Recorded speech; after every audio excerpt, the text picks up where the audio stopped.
Kate Mila Falcher, welcome to Irish Granny Helen. It's time for our Saturday book. Well, it's continuing our Saturday book. This is video number 2 of The Invisible College by Jacques Vallee. Very interesting book, in my humble opinion. So we left off mid-chapter. So let's just continue. If you are just discovering this, go back and watch video number 1. You'll need to, because we're already well into our notes. Let me see if I can tell you what chapter we're actually on. I'm well into 26 plus pages of notes. We're very deep into, well, chapter 1, but the introduction was quite long, and then there was forward, and that was long too. Okay, so 5 statements that Jacques Vallee thinks in 1975 are pertinent to this topic. The first is that UFOs are not flying and they're not objects. They violate the laws of physics as we know them, and they materialize and dematerialize. I would argue that they can be both, that violating the laws of physics doesn't make them not real. It makes them potentially advanced. I'm not saying what they are. I'm just saying there's another way to look at it. Number 2, UFOs have been seen throughout history. They're always explained within the context of the culture to which they appear. So in antiquity, they were the gods and goddesses. In the Middle Ages, they were magicians. In the 19th century, they were scientific geniuses. And today, they're interplanetary travelers. That was just a little bit unknown, but they kind of make sense in a way to the culture. There's an example that is so interesting, and you can find articles in old newspapers that support this. This really did happen. Now, was this mass hysteria? This is always the question when it comes to UFOs. In 1897, there were a series of reports of airships, and some of them actually looked like ships, vessels with sails and masts, and they would travel in the sky. People would see them. They would land. People would interact with the occupants, and then off they'd go again. So these airship occupants said to one group of people to whom they communicated, "We're from Kansas. We're from anywhere. But we'll be in Cuba tomorrow." So there's this sense of the absurd and inconsistency. UFO reports are not necessarily space visitors, he says. They could be manifestations of complex technology that we don't understand. Where do they come from is meaningless, he says, if space-time has no meaning. Good point. If consciousness can be manifested outside of our bodies, and, of course it is, then how do we explain them? These are early days. This book was written in 1975, and these are relatively early days in the contemplation of UFOs as something other than little green Martians. This was the beginning of an expanded attitude towards them. He says the key lies in the psychic effects that accompany sightings and the elevation in consciousness, the awareness that they seem to trigger. And in the margin, I wrote, Three-Eye Atlas. Been having a little conversation back and forth with somebody about Three-Eye Atlas. And there's this theory that they're giving us messages, and that there's a they there behind it all, and that their purpose is somehow coded information for us. Food for thought and another video. So back to Jacques Vallee. He says that experiencing or sighting a UFO can and often does create deep changes and new abilities in the observer. People often find it difficult to cope with the experience and the manifestations of changes later. And most of them remain silent. In the 70s, they certainly did. I think that might have changed a bit now. The contact experience seems to be controlled by the UFO. Almost always there's a seeming absurdity associated with the story that leads to popular rejection, popular skepticism.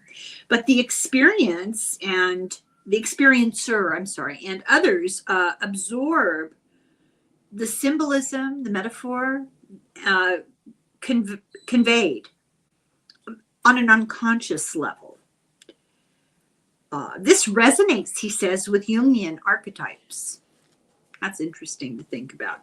Jung wrote this: flying saucers are about ancient signs in the sky. Vallee sees UFOs as some unknowable game of a higher order. He sees the phenomenon as the product of technology with rules of their own. He thinks that this has long-term effects on human creativity and unconscious impulses.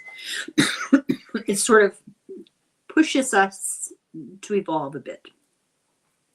Our lack of understanding, our inability to deal with this, it says that shows how little we know about our own psychic world.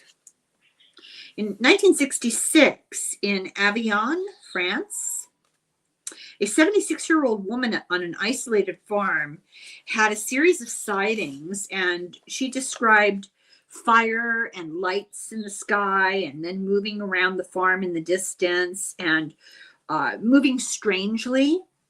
And their vineyards and fields, they seemed to be occupied by these weird lights. She was afraid because the movement defied physics, that the movement was doing things that people don't usually see. She was afraid her house would burn because there was fire associated with it. Her son-in-law described this experience.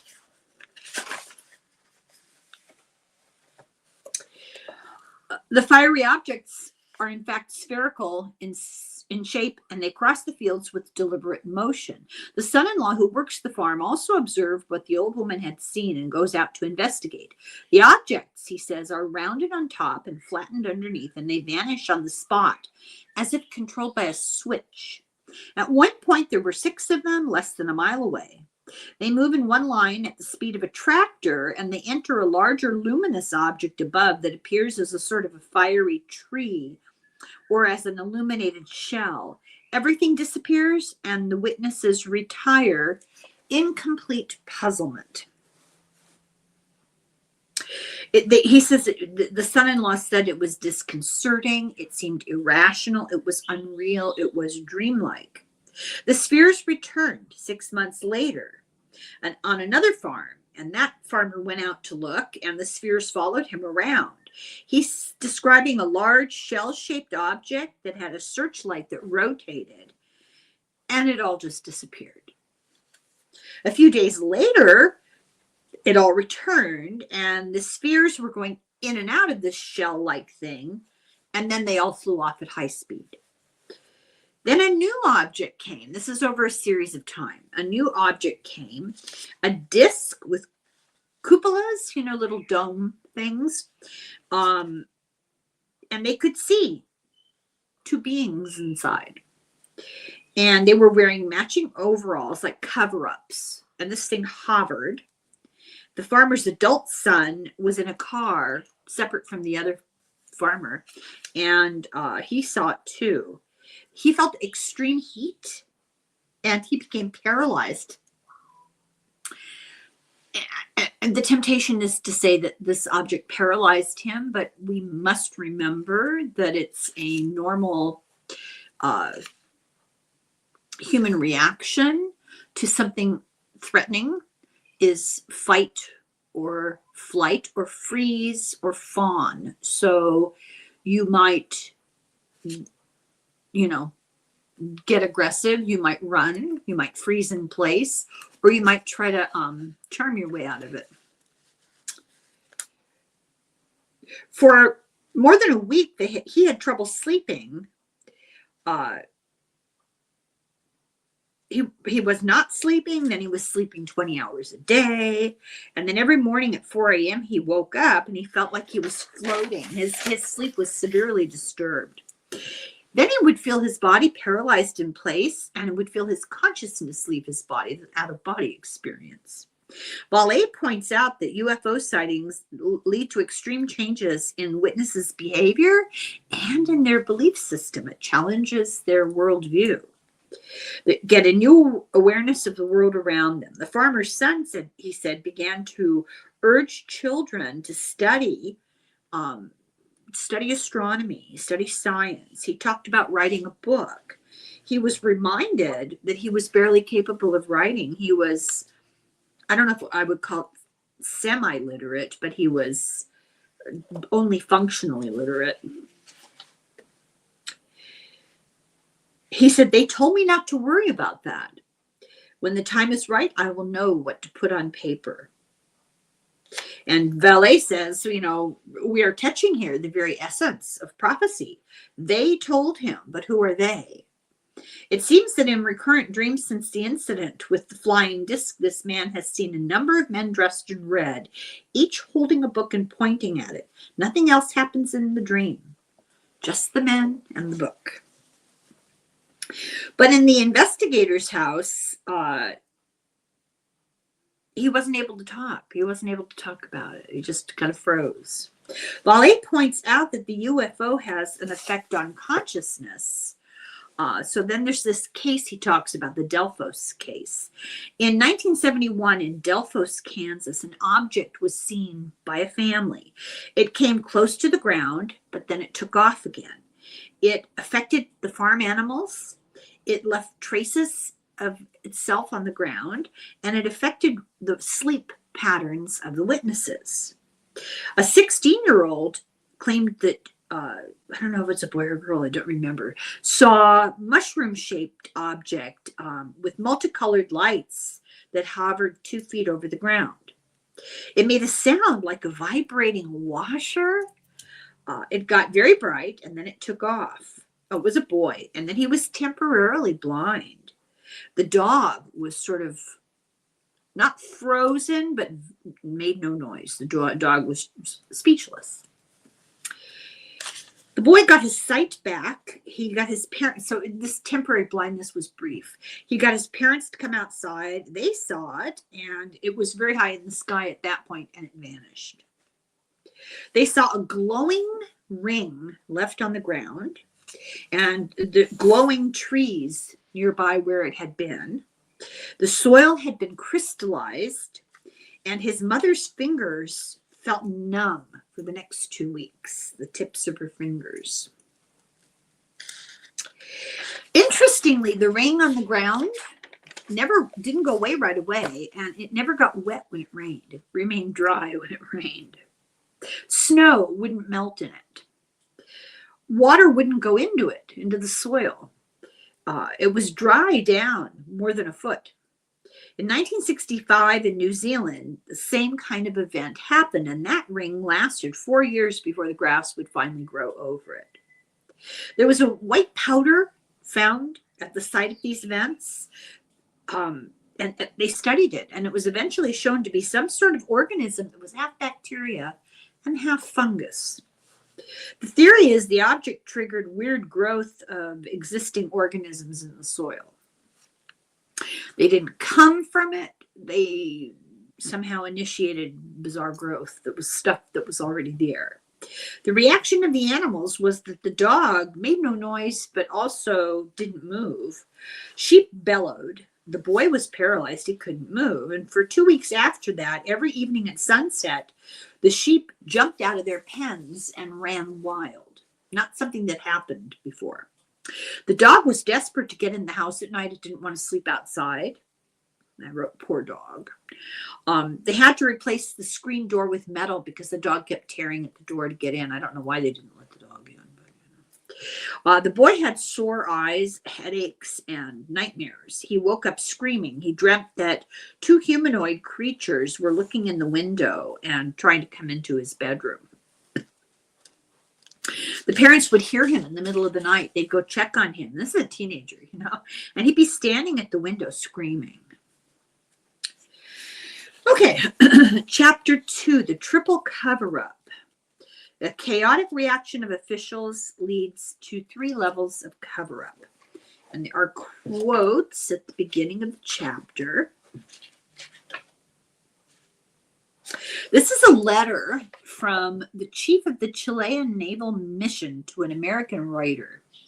We're pleased to acknowledge receipt of your letter regarding the photographs showing UFOs in formational flight, which you mention were taken by Captain Orrego of the Chilean Navy near Antarctica in 1948. Regarding this matter, we wish to inform you that recently we received a communication from Captain Orrego stating that he had not seen any UFOs over the Antarctica in 1948. Therefore, the photographs requested by you do not exist. And then there's this. This is from State Security of the Brazilian government called Institutional Act Number 5. It is forbidden for TV, radio, newspaper, and other news media to divulge UFO reports without the prior censorship of the Brazilian Air Force. And they're not making any bones about it. So this section of the chapter is called Credibility Gap. In 1971, after a UFO sighting, objects fell from the sky to the ground. They were picked up by a Texan, and the next day, 2 U.S. Air Force intelligence men came for the evidence. They just sort of randomly showed up. He didn't call them. They just showed up. And this is what he had to say. Excuse me. God's made everything in this world, and he's made flying saucers too, whatever they are. These fragments have fallen into my backyard, and therefore God clearly intended for me to have them. If he wanted the Air Force to have them, he would have dumped them on the Pentagon, and he wouldn't give them to them. Only 1 out of 12 people with the technical backgrounds, this is in the 70s, who have seen UFOs ever report them. There's, at the time especially, so much scorn. And this is the common attitude toward authorities. They don't trust that they'll be believed or received well.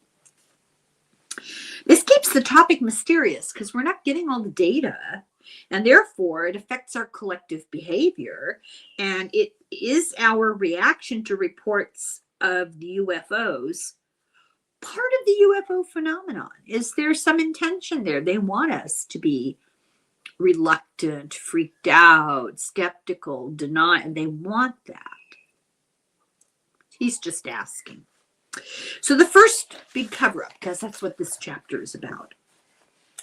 The first big cover-up is in reporting because of the negative attitudes of the government and science and military. And efforts are made by the authorities to discourage reporting, as we saw from those quotes at the beginning. And it's global, including ridicule by the police, intimidation of pilots, including convincing the public not to report because the government already knows. You don't need to say anything. We already know about that stuff. It's nothing. So Vallee was always aware of the game played by officials to explain away UFOs. He saw it in action. In 1964, he got evidence of misinformation, lies, discounting. But the military, through the French media, were collecting information about UFO sightings to give to Russia. So let me say that again because it's a little bit confusing. He knew there was a lot of intentional misinformation, lying, deceit, withholding, whatever. But he also saw, quietly, the French government was gathering data on reports from the USA to pass on to Russia. This is 1964, the Cold War. The U.S. Federal government had collected data on all the U.S. cases. He saw that too. While they denied it, why they minimized it, why they made fun of it, they collected this data. All the time they're telling people not to worry and to leave the investigating to competent authorities who know everything, and don't worry, we're well protected. Because of course that's the military's first impulse, is this is a military threat. Vallee saw the opposite of what was being told to people. A growing unease in the scientists who were involved. They were beginning to really be challenged by what they were seeing and hearing. They were also receiving reports of sightings from very serious professionals. Maybe not at the time astronauts, although later astronauts, pilots, military personnel. In 1965, the U.S. Air Force Advisory Board agreed to an independent study of this data. This was called the Condon investigation. The group recommended eventually that the Air Force spend $250,000 a year to collect high-grade data. Whoever makes that determination. Vallee thinks that confused silence had much to do with the chaotic bureaucracy. One hand didn't know what the other hand was doing, was what he's saying. So compartmentalized, so much jockeying for control and power. The military reacted to UFOs based on press coverage. They were trying to minimize it, and if we don't hear about it and we don't tell people, we don't need to react. This, he said, is very clumsy. Then there's the whole swamp gas incident. So this incident really influenced public opinion for a very long time. You still hear it today. In 1966 in Michigan, there were sightings of 4 objects over a farm. One landed in a sort of swampy area, and he says, by the way, UFOs seem to like remote swampy areas. It's interesting. And they actually find UFO nests in deep swamps, which are circles in the swamp gas that are created by these things. Kind of somewhat reminiscent of crop circles, but not really, but kind of.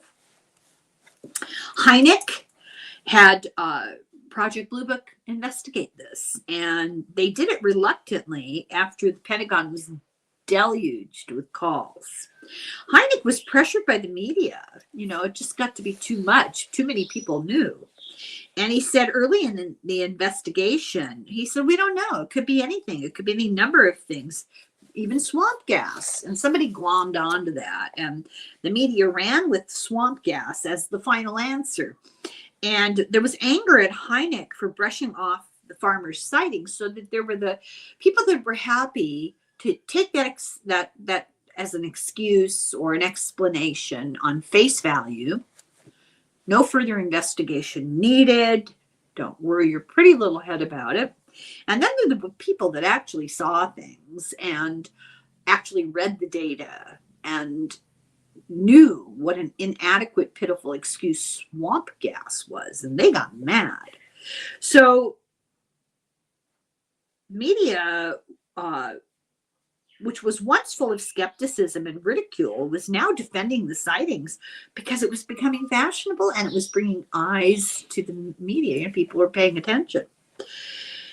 This took the Air Force and Project Blue Book by surprise. They really thought that if they treated this as just craziness, people would lose interest, and actually people gained interest. Gerald Ford, remember him? He was actually from Michigan before he became, well, it's best not to go into that. He demanded an explanation for the swamp gas scandal. He was probably being inundated by complaints from constituents. The Senate committee looked into it, and NASA, they said, should not be involved because NASA had an image to preserve. And this thing would taint NASA's image as a serious organization. So they handed it all to the Armed Forces, the Armed Forces Committee of the House.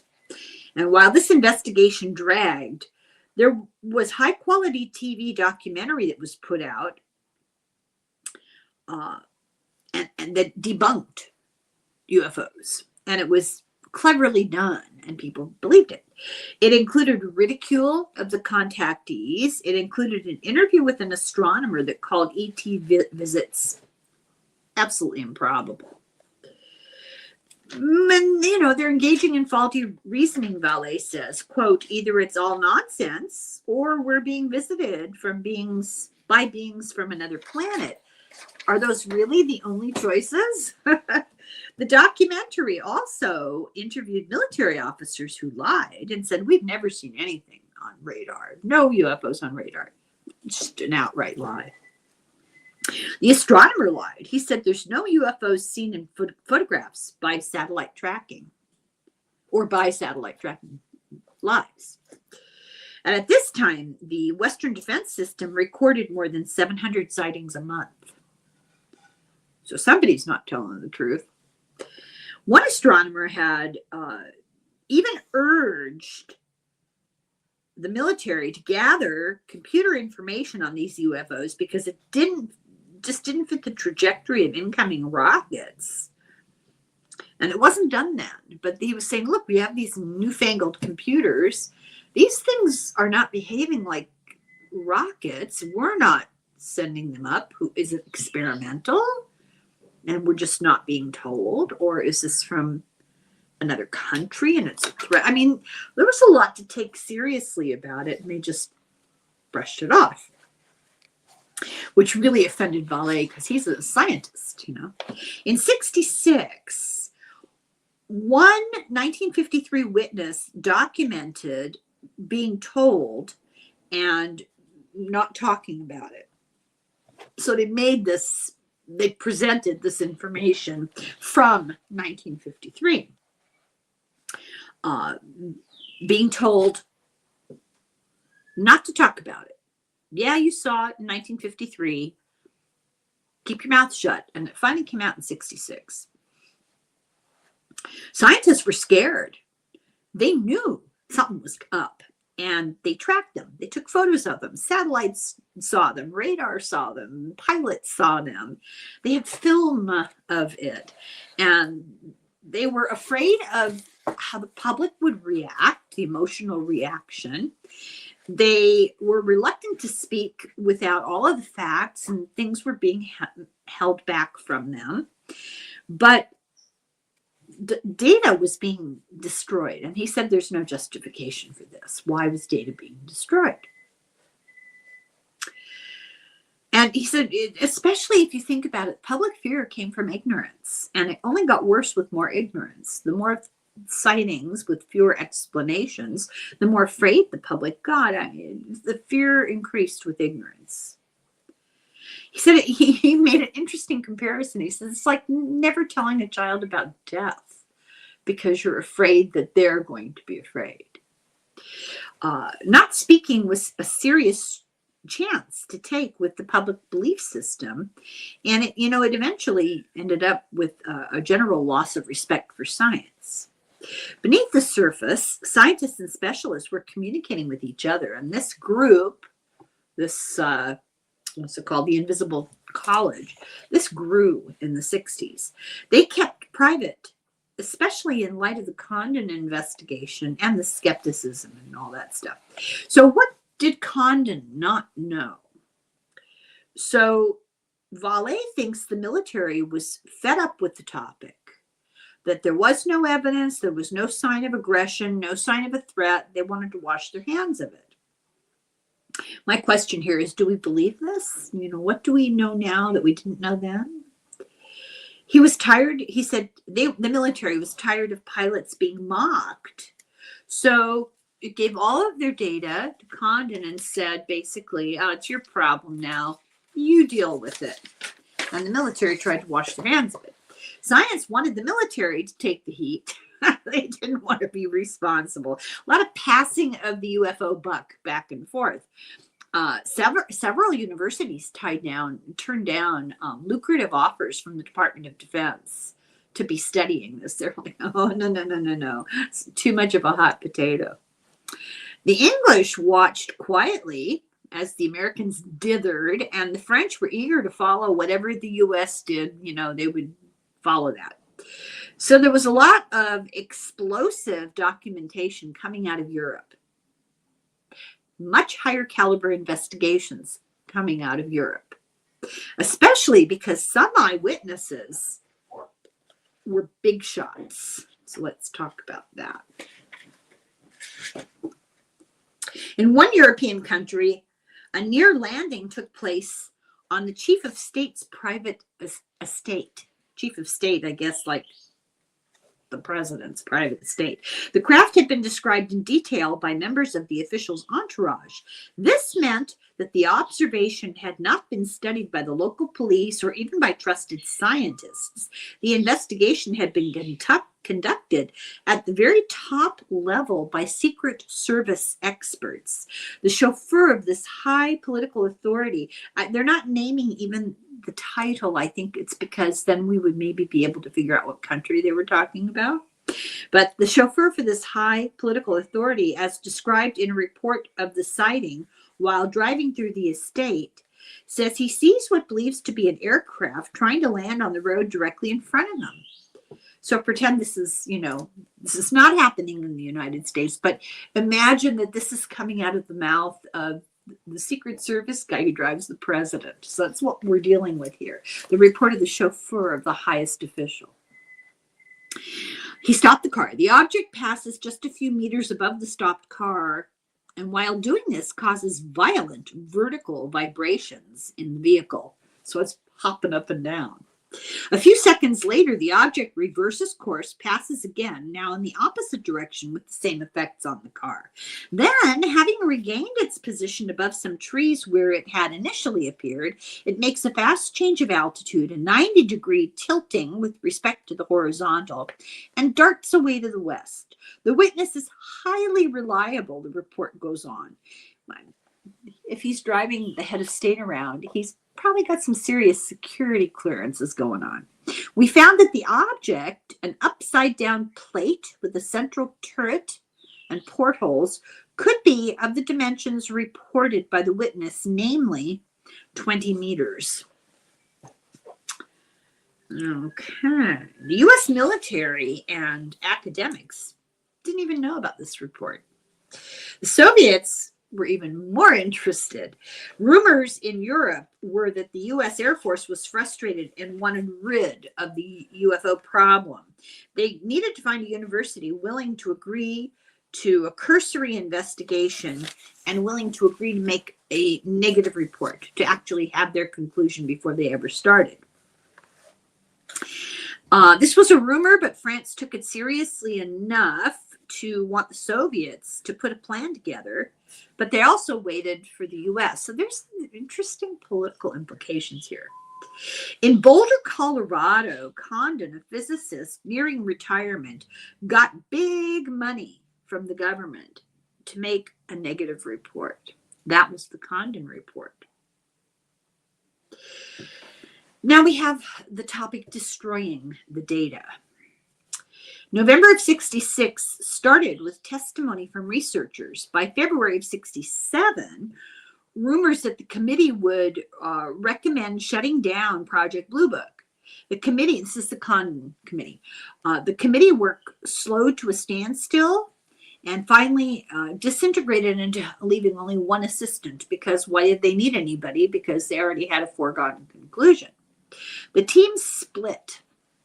Some were irate to discover that other members never were serious about the investigations of the UFO data.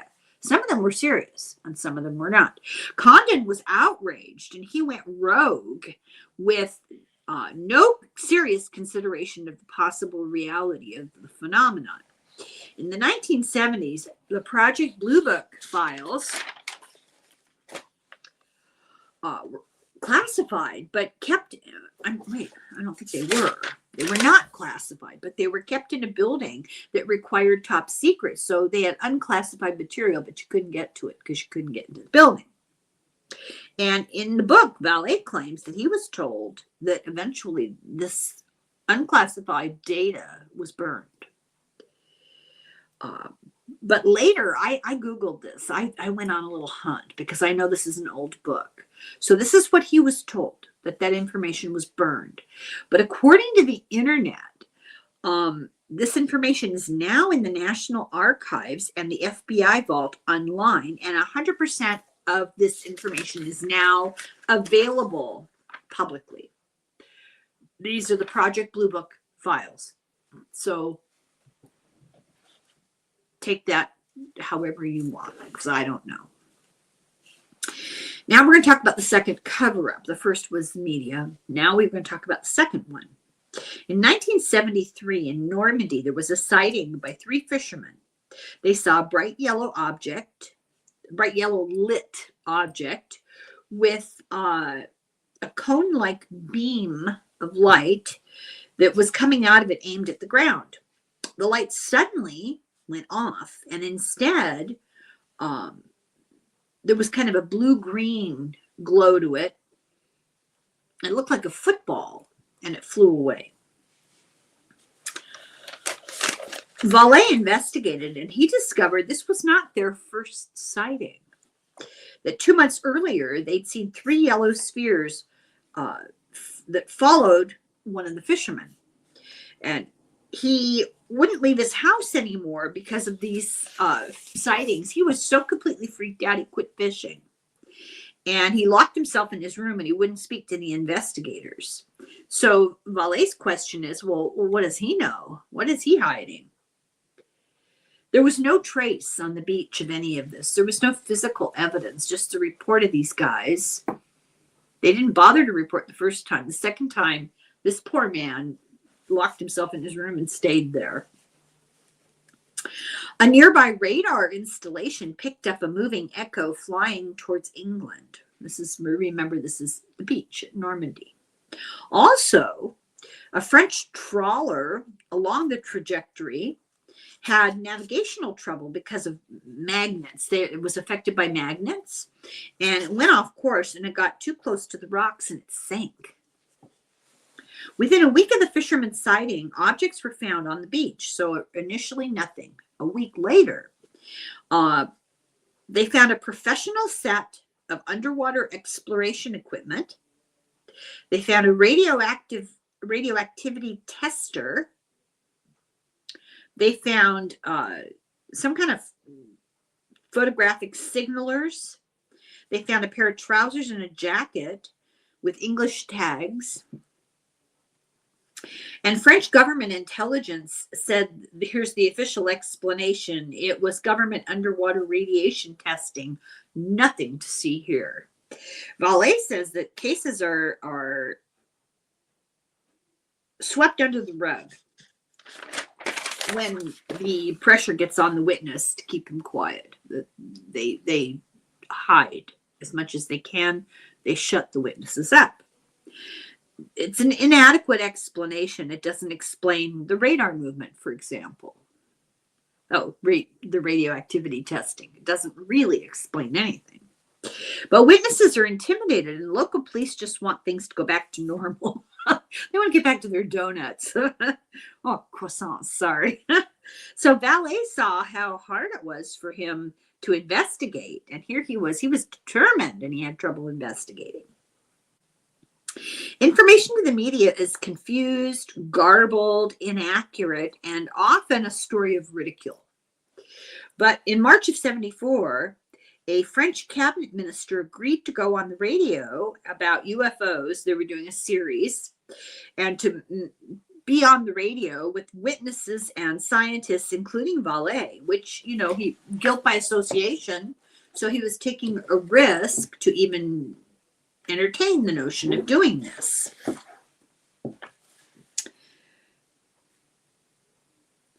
He said that he talked quite a bit, and I'm not going to read you everything he said, but this is one of the important things he said. The attitude one must have is that of a completely open mind, an attitude in which one does not deny the observations a priori. Our ancestors in prior centuries must have denied the reality of a number of things that seem to us today absolutely elementary, like electricity or static electricity, not to mention biological phenomenon. In fact, the entire development of science consists in the fact that at a given time we realize that for 50 years we have had mistaken ideas about the reality of certain phenomena. Okay, where am I here? So his advice is keep an open mind. We don't know everything that we don't know. So the third cover-up is a built-in silencing mechanism of the phenomena themselves. For example, in 1967 in Nebraska, a cop saw a UFO and he wrote a report. And he couldn't sleep because he kept hearing buzzing. He got a red welt below his left ear. He was put under hypnosis and he had 20 minutes of missing time with no memory, even under hypnosis. Then he went to a second, more intense kind of hypnotic treatment, and he followed the object. This is what he was able to describe. He followed the object. His radio wouldn't work. His car died. The craft had lights. It made a whoosh. It landed. He wanted to leave, but he was prevented by something in his mind that wouldn't let him leave. The occupants approached him. They shot green gas at him. They flashed a bright light, and he passed out. He rolled down his car window, and he talked to them. This is what he's remembering now.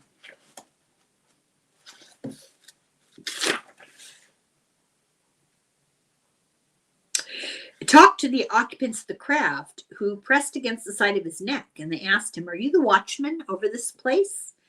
And they pointed to the power plant nearby. "Is this the only source of power that you have?" He was taken aboard the UFO. He saw control panels, computer-like machines.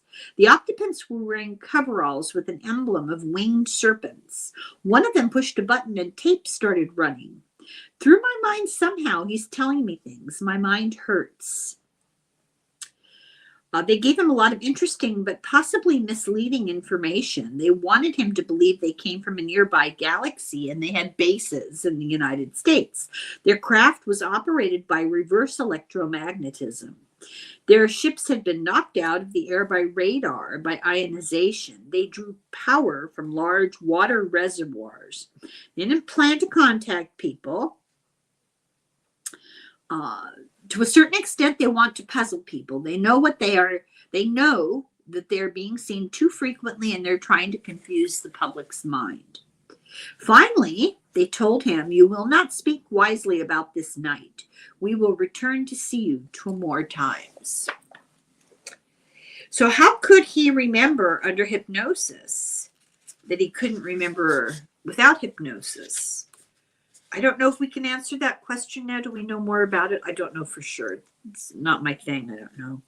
So Vallee asked, is this some kind of elaborate trick? Not a hoax, not a human hoax, but some kind of a trick? The phenomenon negates itself. He says he compares the explanation to a magician lying about how he did his trick. What he shows you is not true. It doesn't work, but he does it so that you can't copy it and don't really understand it. The phenomenon negates itself. Some of the information is true, but most of it is false. He talks about Uri Geller. Believers in the Guardians, that whole concept of being watched, they claim, for example, this woman named Mrs. Keach, she woke up to start doing automatic writing from the Guardian called Elder Brother. She believed it was elevated entities, and she formed a group of followers. She became the leader. Well, she had another guy who was the leader with her. She was like the main attraction, and he was the organizer guy. His name was Dr. Armstrong. They began having a whole mythology of stories and weird events. They created their own vocabulary. She was doing automatic writing 14 hours a day, and it all became religious messages. They got messages about a cataclysm, as so often happens. This is what the Space Brothers told her. The region of the Canada, Great Lakes, and the Mississippi to the Gulf of Mexico into the Central America will be as changed. The great tilting of the land of the United States to the east will throw up mountains along the central states. We've heard prophecies like this before. They were told to tell the world, to do press releases.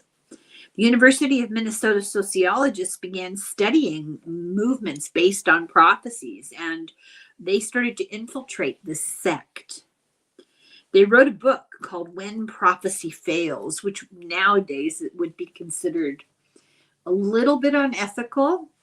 But what the cult said was disaster is coming, and those who were killed would be spiritually reborn on other planets based on spiritual development. We've heard that before.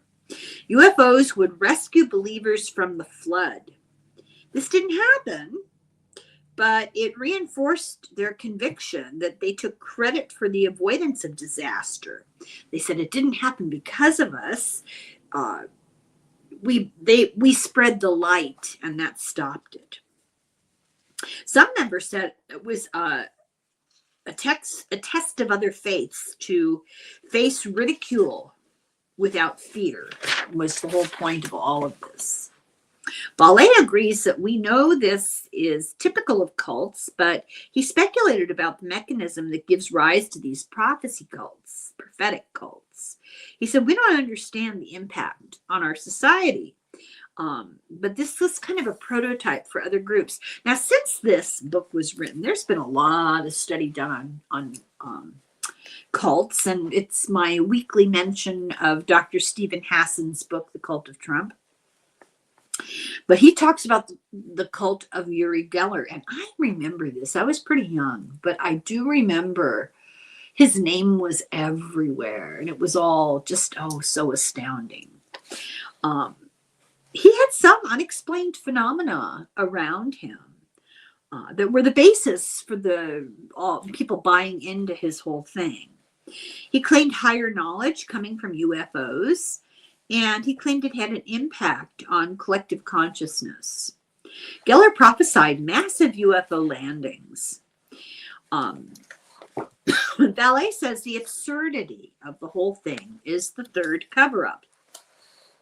The attempt to categorize experience and experiencers as crazy, the tinfoil hat theory, In most of the cases he talks about, experiencers have visits from strange individuals, humanoids, but not quite normal, who tell them to shut up. This is the Men in Black, which we now, know what we're talking about when we say Men in Black. Most of these experiencers have had those kind of unexpected visits. Intimidating. There are no investigators to follow up on these visitors and why they try to silence the whole experience. So that's the end of that chapter, and I'm going to end here because it's really hard to be diving into a chapter like a week after we've read part of it. So that's the end of video number 2, and we'll start video number 3 next time. Let me know if you like this. There's an embarrassment of riches of books about this kind of stuff out there, and I'm happy to do it. So thank you. Thank you for watching. And I will try to remember to do a separate video of cards when we get closer to the end of the book. So thanks very much. Slongafoil, Slancha.